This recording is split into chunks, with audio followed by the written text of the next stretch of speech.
Eng katta muammolar ko'p gapirganing sababli sodir bo'ladi. Biroz kam gap bo'l.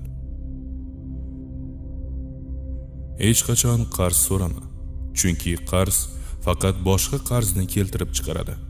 Bunday chuqurdan chiqish esa juda mushkul.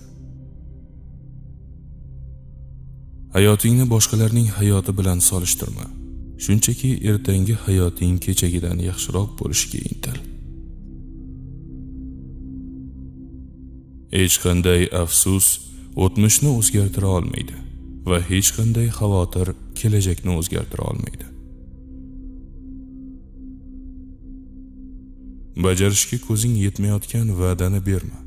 Shunda o'zingni ham, qarshingdagi insonni ham qiynamaysan. Zaiflik bildirmagan holda muloyim bo'l. Dag'allik bildirmagan holda kuchli bo'l. Tanqidlarga so'z bilan emas, natija bilan javob qaytar. Ayolni boshingga chiqarsang, uni senga past nazar bilan qarashdan boshqa chorasi qolmaydi. Bu dunyoda ikki insonning o'rtasida turishdan-da murakkabroq vazifa yo'q. Erishmoqchi bo'lgan yutuqlaring haqida emas, erishgan yutuqlaring haqida gapir. Hech qaysi insonga bog'lanib qolma. Insonlar o'zgaradi va bir kun kelib eng yaqin do'sting ham begonaga aylanishi mumkin.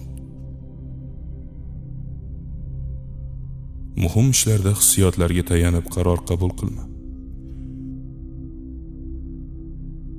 Shuni unutmaginki, mag'lubiyatlar g'alabalardan ko'ra yaxshiroq saboq beradi. Tabassum qil. Bu shunchaki yomon kun, yomon hayot emas. Bir yildan keyin orzularing uchun harakatni bugun boshlaganing uchun o'zingdan minnatdor bo'lasan. Oylik daromadingning kamida 30%ni kelajaging uchun saqlab qo'y. Bu senga aniq kerak bo'ladi. Keyinchalik yolg'onga olib keluvchi hech qanday ishga aralashma. Yorug'lik tezligi ovoz tezligidan balandroq. Shu sabab ba'zilar gapirishni